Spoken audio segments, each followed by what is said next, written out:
Bagaimana caranya untuk tetap tenang, bisa lebih tenang ketika teman-teman mengalami GERD ataupun mengalami anxiety disorder atau gangguan kecemasan? Tonton video sampai habis.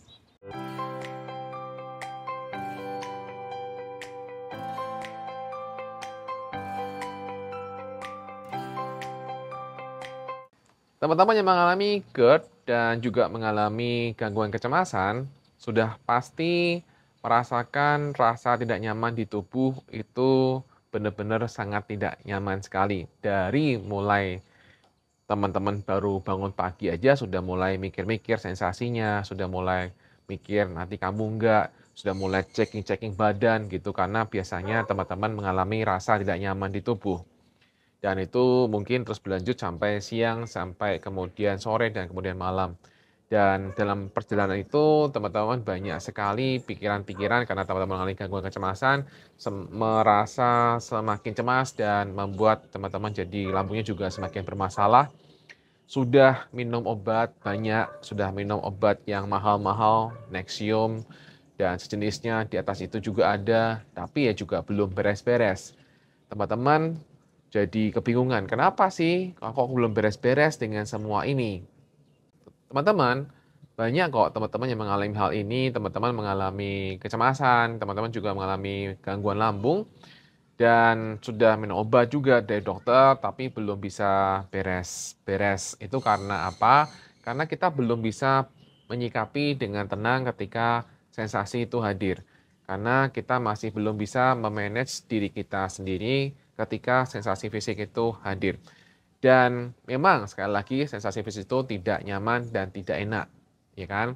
Sehingga banyak sekali orang yang benar-benar rasanya, aduh, kayak nggak kuat dengan semua rasa yang hadir. Nah, video ini saya harapkan bisa membantu teman-teman untuk membuat teman-teman jauh bisa lebih tenang ketika menghadapi sensasi GERD ataupun menghadapi sensasi gangguan kecemasan. Dan teman-teman, yang perlu teman-teman lakukan, yang paling penting di awal adalah bagaimana caranya supaya teman-teman tidak terbawa dengan pikiran-pikiran negatif teman-teman. Karena yang menjadi concern di sini adalah bahwa teman-teman seringkali terbawa dengan pikiran-pikiran negatif yang hadir. Jadi ketika teman-teman mengalami begah, teman-teman mengalami sensasi lemes dan lain-lain, teman-teman jadi merasa sampai kapan nih selesai? Kok nggak bisa sendawa? Berusaha untuk sendawa, tapi nggak bisa sendawa juga, gitu kan? Kemudian habis makan begah, kemudian jadi, aduh kok gini toh, kok gini, kok gini, kok gini, dan kenapa begini, dan seterusnya, dan seterusnya. Nah, pikiran-pikiran ini teman-teman yang seringkali teman-teman tidak sadari, tidak aware, dan kemudian membawa teman-teman melanglang buana. Maksudnya pikirannya melanglang buana, membuat teman-teman jadi terbawa dengan pikirannya, membuat skenario-skenario negatif semakin banyak. Ketika ada sensasi, misalnya jantung berdebar, dada nyeri, kemudian waduh, jangan-jangan ini tanda-tanda kematian. Teman-teman sering mengatakan atau sering berpikiran, jangan ini firasat, gitu kan? Jangan-jangan firasat. Kalau firasat beneran gimana? Kemudian mimpi, gitu kan? Mimpi, wah ini jangan ketemu orang meninggal, gitu kan? Wah ini jangan-jangan gua meninggal lagi, tanda-tanda kamu meninggal lagi.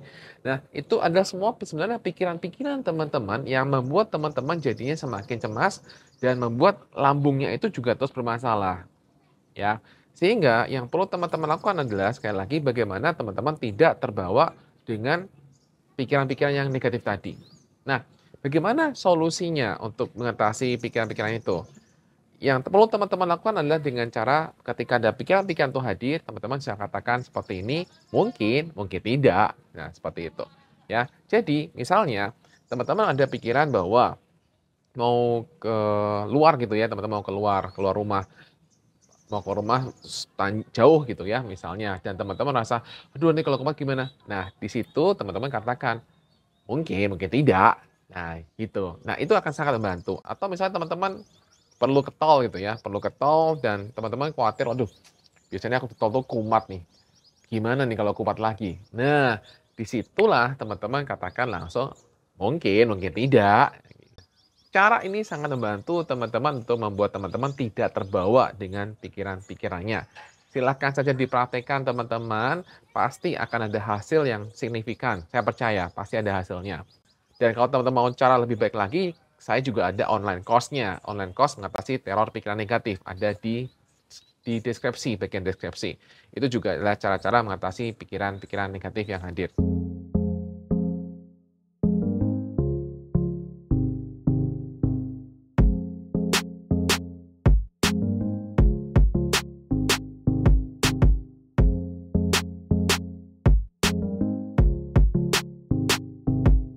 Oke, silahkan teman-teman untuk dipraktekkan dan silahkan untuk teman-teman juga punyai online course mengatasi teror pikiran negatif. Yang kedua adalah bagaimana kita belajar untuk hidup di masa sekarang. Karena seringkali kita itu hidupnya di masa depan. Atau seringkali kita hidup di masa lalu. Atau kita juga hidup dalam pikiran kita, bukan dalam realita kenyataan yang ada. Ketika kita masuk dalam pikiran-pikiran yang ke depan, memikirkan skenario ke depan yang belum terjadi, anxiety itu akan muncul kan pasti teman-teman. Anxiety itu akan muncul dan membuat teman-teman jadi semakin cemas. Kalau teman-teman tonton film Inside Out, ya, itu film Inside Out, teman-teman bisa tahu bagian tokoh utamanya Riley itu mengalami kecemasan yang hebat, mengalami panik, ya. Anda teman-teman kalau belum tonton silahkan tonton. Teman-teman kalau teman-teman nonton bioskop itu diceritakan bahwa Riley itu sebenarnya pengen masuk satu kelompok, pengen diterima di satu kelompok ini supaya dia mendapatkan teman. Dia takut nggak punya teman. Nah, maka dia berusaha untuk melakukan cara-cara untuk bisa diterima. Nah, masalahnya dia semakin berusaha itu dia semakin kayak berusaha untuk controlling keadaan dan supaya itu berhasil maka muncullah anxiety. Dia takut kalau itu nggak berhasil, maka dia membuat skenario buruk supaya apa? Supaya goalnya tercapai sebenarnya. Jadi tujuannya balik ya. Anxiety itu membuat kita untuk membuat prepare supaya kita bisa lebih hati-hati, supaya kita bisa lebih menyiapkan diri sebenarnya. Tapi yang terjadi adalah kebablasan. Kebablasan sehingga dia merasa bahwa saya nggak cukup baik. Nah, ketika dia merasa nggak cukup baik, maka yang dilakukan itu jadi salah, gitu kan. Banyak salahnya, banyak kejadian salahnya. Yang membuat dia jadi tegang. Aduh, kok aku melakukan kesalahan? Aku nggak boleh salah ini. Karena aku kalau nggak salah nggak bisa diterima dan aku nggak bisa masuk grup ini, gitu kan. Nah, itu membuat dia semakin cemas dan ketika itu semakin kuat, maka dia yang tadi saya bilang mengalami kecemasan luar biasa. Ya, panik itu. Dada berdebar dan sejenisnya. Nah, maka yang bisa membuat dia tenang adalah kalau teman-teman tonton videonya adalah teman-teman bisa lihat bahwa dia mulai untuk apa? Semua di dalam dirinya itu dia mulai menerima semua emosi-emosinya, dia menerima dirinya apa adanya. Dia mengakui bahwa dia memang begitu, tidak sempurna, it's okay melakukan kesalahan, nggak apa-apa melakukan kesalahan dan kita tetap baik walaupun kita melakukan kesalahan dan semua emosi adalah baik dan kita berdamai dengan diri kita sendiri dan itu kemudian dia bisa lebih tenang dan akhirnya ketika dia sudah tenang dia kemudian bisa joy kembali, dia bisa merasakan happy kembali. Nah, itu dari video dari Inside Out 2. Nah, ini spoiler. Ini spoiler ya teman-teman, silahkan tonton. Nah, jadi kalau teman-teman belum tonton silahkan tonton video ini Pak. Keren banget teman-teman. Nah, di situ teman-teman belajar untuk dari film ini adalah teman-teman untuk belajar untuk berdamai dengan diri sendiri. Ya, itu penting sekali. Maka berdamai dengan diri sendiri itu juga teman-teman akan jauh lebih baik. Kemudian yang ketiga, teman-teman, adalah percayalah bahwa sensasi itu aman. Entah teman-teman mengalami GERD, entah teman mengalami anxiety, gangguan kecemasan, anxiety disorder, semua sensasi itu walaupun tidak enak, semuanya aman. Jadi jangan percaya dengan omongan orang di luar sana yang mengatakan asam lambung membuat kematian. Dia meninggal karena asam lambung dan sebagainya. Banyak yang mengatakan demikian. Jangan percaya teman-teman. Sensasi GERD, asam lambung tidak membuat kematian teman-teman. Percayalah. Udah banyak ahli yang mengatakannya sebenarnya. Jadi Anda aman sebenarnya. Jadi nggak perlu lagi menakut-nakuti diri sendiri. Kalau teman-teman udah mulai menakut-nakuti diri sendiri, gunakan apa? Mungkin tidak, ya. Atau ikuti online course mengatasi teror pikiran negatif. Dengan teman-teman terus menanamkan pemahaman ke diri sendiri bahwa oke, ini sensasi aman, maka teman-teman akan jauh lebih tenang. Di awal akan ada up and down. Di awal akan seperti, wah mungkin teman-teman jadi kelabakan. Kenapa? Karena nggak terbiasa untuk mengatakan atau mempercayai bahwa sensasi itu aman. Ya, Jadi izinkan untuk teman-teman alami sendiri bahwa sensasi itu aman. Dan itu akan membuat teman-teman jauh lebih baik. Nah, kemudian cara yang keempat adalah teman-teman untuk belajar berdamai dengan semua yang hadir. Bisakah teman-teman untuk menerima bahwa apa yang hadir ini adalah semuanya baik adanya. Entah itu terjadi sesuai dengan keinginan teman-teman atau tidak terjadi sesuai dengan keinginan teman-teman. Bisakah teman-teman untuk menerima itu apa adanya saja. Belajar untuk berdamai dengan apa yang sedang hadir. Ketika kita bisa belajar berdamai dengan apa yang sedang hadir, belajar berdamai dengan semua sensasi yang hadir, maka ketenangan yang kita akan dapat. Maka ketika kita bisa lebih tenang, maka cemas juga akan lebih turun. Kemudian semua sensasi GERD, asam lambung itu juga akan jauh lebih baik teman-teman.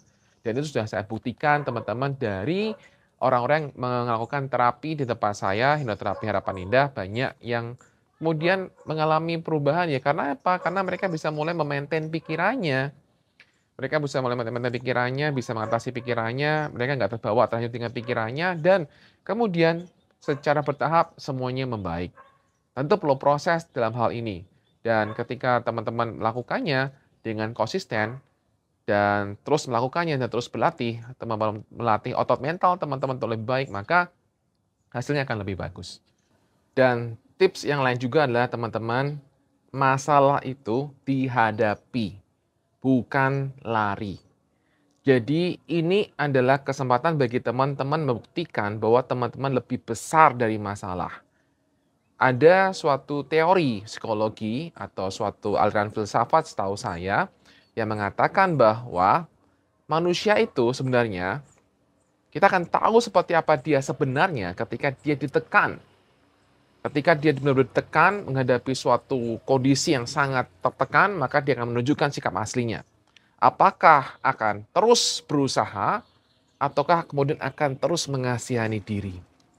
Jadi teman-teman, jadikanlah kecemasan, jadikanlah gangguan kecemasan yang sedang kamu alami, semua sensasi yang kamu alami, itulah untuk membuat diri kamu untuk bisa lebih baik.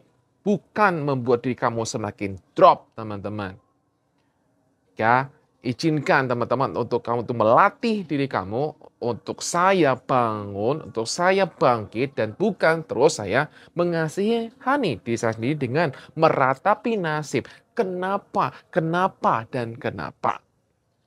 Karena ketika teman-teman melakukan kenapa, kenapa, dan kenapa, teman-teman akan semakin merasakan sedih, stres, dan sebagainya. Sedih, stres, dan sebagainya membuat apa? Asam lambung kembali bermasalah.